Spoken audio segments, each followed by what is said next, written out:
അനധികൃത അവയവ ശേഖരണ റാക്കറ്റിന്റെ മുഖ്യ സൂത്രധാരനെന്ന് കരുതപ്പെടുന്നയാളെ എറണാകുളം റൂറൽ പോലീസിന്റെ പ്രത്യേക അന്വേഷണ സംഘം ഡൽഹിയിൽ നിന്ന് അറസ്റ്റ് ചെയ്തു.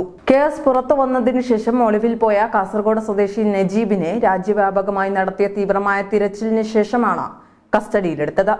വിശദമായ ചോദ്യം ചെയ്യലിനായി ഇയാളെ എറണാകുളത്തേക്ക് കൊണ്ടുവരുമെന്ന് പോലീസ് വൃത്തങ്ങൾ അറിയിച്ചു. ശനിയാഴ്ച ഇയാൾക്കെതിരെ ലുക്കൌട്ട് സർക്കുലർ പുറപ്പെടുവിച്ചിരുന്നു.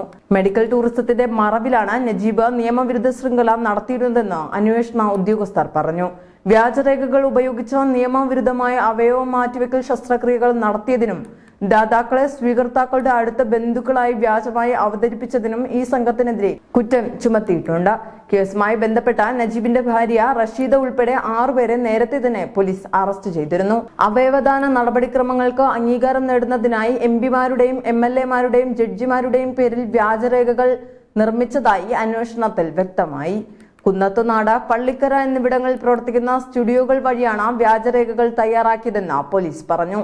അനധികൃത അവയവമാറ്റ ശസ്ത്രക്രിയയ്ക്ക് ആശുപത്രികളുമായും ഡോക്ടർമാരുമായും ബന്ധിപ്പിച്ചിട്ടുള്ള ഒപ്പുകളും സീലുകളും അറിഞ്ഞുകൊണ്ട് ഉപയോഗിച്ചിട്ടുണ്ടോ എന്നും പോലീസ് പരിശോധിക്കുന്നുണ്ട്.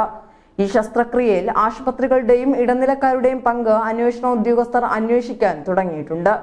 എറണാകുളം റൂറൽ ജില്ലാ പോലീസ് മേധാവി K. സുദർശനാണ് അന്വേഷണത്തിന് നേതൃത്വം നൽകുന്നത്. നജീബിന്റെ ചോദ്യം ചെയ്യലിൽ ശൃംഖലയുടെ വ്യാപ്തി ഉൾപ്പെട്ട ഇരകളുടെ എണ്ണം, പ്രതികൾക്ക് മറ്റ് ക്രിമിനൽ പ്രവർത്തനങ്ങളുമായി ബന്ധമുണ്ടോ എന്നതിനെക്കുറിച്ചുള്ള നിർണായക വിവരങ്ങൾ പുറത്തുവരുമെന്ന് മുതിർന്ന പോലീസ് ഉദ്യോഗസ്ഥൻ പറഞ്ഞു. മെഡിക്കൽ ടൂറിസത്തിന്റെ മറവിൽ പ്രവർത്തിക്കുന്ന വിശാലമായ അന്തർ സംസ്ഥാന അവയവദാന റാക്കറ്റിനെ ഈ കേസ് തുറന്നുകാട്ടുമെന്ന് ഉദ്യോഗസ്ഥർ സംശയിക്കുന്നു.